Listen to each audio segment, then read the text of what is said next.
اعوذ باللہ من الشیطان الرجیم، بسم اللہ الرحمن الرحیم۔ کامیاب زندگی ایپیسوڈ نمبر 12۔ وقت مطلق نہیں، اضافی ہے۔ وقت ایک احساس کا نام ہے جو مختلف کائنات میں مختلف حیثیت رکھتا ہے۔ اسی طرح زمین پر موجود مختلف جانداروں کے لیے بھی وقت کی حیثیت مطلق ایبسولوٹ نہیں بلکہ اضافی ریلیٹیو ہے۔ اس کرۂ ارض پر ایسی مخلوقات بھی موجود ہیں جن کی عمر چند گھنٹے سے زیادہ نہیں ہوتی، اور اسی طرح ایسی مخلوقات بھی ہیں جن کی عمر صدیوں طویل ہوتی ہے۔ وقت کے حوالے سے ہر مخلوق کا احساس ایک دوسرے سے مختلف ہوتا ہے۔ سب مخلوقات پہ وقت انسانوں جیسے احساس کے ساتھ نہیں گزرتا۔ بحیثیت انسان ہمیں شارک مچھلی کی 500 سالہ زندگی بہت طویل عمری محسوس ہوتی ہے، اور اس کے برعکس بعض کیڑوں مکوڑوں کی چند گھنٹوں یا چند دنوں کی زندگی بہت مختصر محسوس ہوتی ہے، جبکہ عین ممکن ہے کہ شارک مچھلی کے احساسات کی تناسب سے اس کی صدیوں طویل عمر اسے بہت تیزی سے گزرتی ہوئی محسوس ہوتی ہو، اور کیڑوں مکوڑوں کو اپنی چند دن کی زندگی بھی بہت طویل محسوس ہوتی ہو۔ جب کبھی وقت انسانی محسوسات کے برخلاف زیادہ تیزی سے یا سست روی سے گزرتا ہوا محسوس ہو تو اسلامی لٹریچر کی اصطلاح میں اسے طی زمانی کا نام دیا جاتا ہے۔ قیامت کا دن بھی طی زمانی ہی کی ایک صورت میں برپا ہوگا، جس میں وقت کے گزرنے کی شرح مختلف ہوگی۔ وہ دن بعض لوگوں کے لیے محض پلک جھپکنے میں گزر جائے گا، اور بعض دوسرے لوگوں کے لیے 1000 یا 50,000 سال تک طویل ہو جائے گا۔ آیت پاک ہے اس میں تعرج الملائکۃ والروح الیہ فی یوم کان مقدارہ 50,000 سنہ۔ قرآن سورہ معارج آیت نمبر 4۔ اس کے عرش کی طرف فرشتے اور روح الامین عروج کرتے ہیں ایک دن میں، جس کا اندازہ دنوی حساب سے 50,000 برس کا ہے۔ چونکہ وقت محض ایک نفسی ادراک ہے جسے ہر فرد اپنے مخصوص حالات کے پس منظر میں محسوس کرتا ہے، اس لیے اللہ کے برگزیدہ و محبوب بندوں کے لیے وہ دن مشاہدہ حق کے استغراق میں نہایت تیزی سے گزر جائے گا، جبکہ دوسری طرف عام لوگوں پر مشاہدہ حق کی بجائے قرب و اذیت کا احساس غالب ہوگا، جس کی وجہ سے ان کے لیے وہی دن حسب حالت 1000 یا 50,000 سال پر محیط ہوگا۔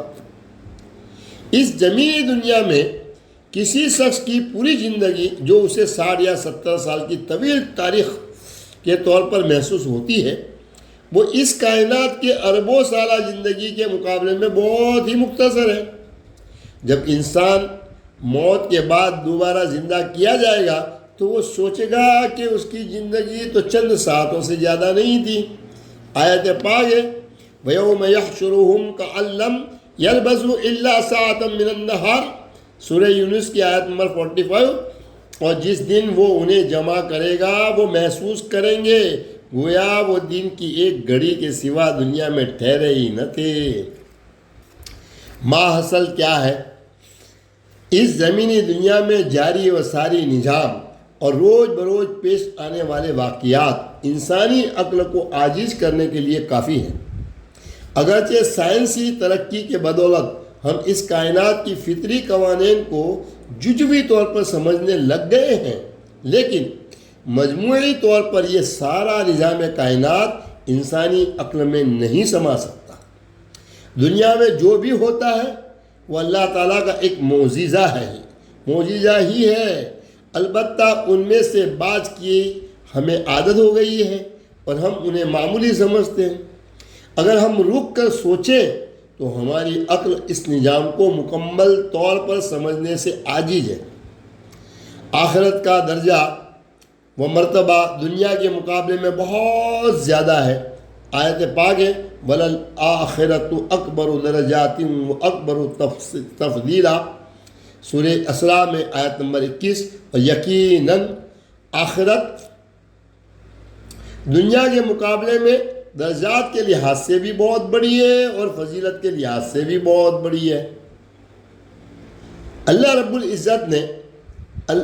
العزت کے نزدیک زمینی زندگی کی رنگینیوں میں کھو کر واپسی کے سفر کو بھول جانے والے لوگ خسارے میں ہیں۔ دنیا کو آخرت پہ ترجیح دینے والے قرآن مجید کی نظر میں گمراہ ہے۔ آیت ہے الذین یستحبون الحیاۃ الدنیا علی الآخرۃ ویصدون عن سبیل اللہ ویبغونها عوجا اولئک فی ضلال بعید، سورہ ابراہیم آیت نمبر 3۔ یہ وہ لوگ ہیں جو دنیاوی زندگی کو آخرت کے مقابلے میں زیادہ پسند کرتے ہیں اور لوگوں کو اللہ کی راہ سے روکتے ہیں اور اس دین حق میں کجی تلاش کرتے ہیں۔ یہ لوگ دور کی گمراہی میں پڑ چکے ہیں۔ ہمیں چاہیے کہ ہم اس دنیا میں یوں زندہ رہیں کہ ہم تو دنیا میں رہیں مگر دنیا ہمارے دل میں نہ رہے۔ اگر ہم دنیا کو دل میں جگہ دے دیں گے تو ہم آخرت کو بھول کر دنیاوی خواہشات کے پیچھے مارے پھرتے رہیں گے، نتیجتاً ہم اپنی عاقبت برباد کر بیٹھیں گے۔ کل نفس ذائقۃ الموت وانما توفوا اجورهم یوم القیامۃ فمن زحزح عن النار وادخل الجنۃ فقد فاز وما الحیاۃ الدنیا الا متاع الغرور، آل عمران کی آیت نمبر 185۔ ہر جان موت کا مزہ چکھنے والی ہے اور تمہارے اجر پورے کے پورے تو قیامت کے دن ہی دیے جائیں گے۔ پس جو کوئی دوزخ سے بچا لیا گیا اور جنت میں داخل کیا گیا وہ واقعتاً کامیاب ہو گیا، اور دنیا کی زندگی دھوکے کے مال کے سوا کچھ بھی نہیں ہے۔ السلام علیکم ورحمۃ اللہ وبرکاتہ۔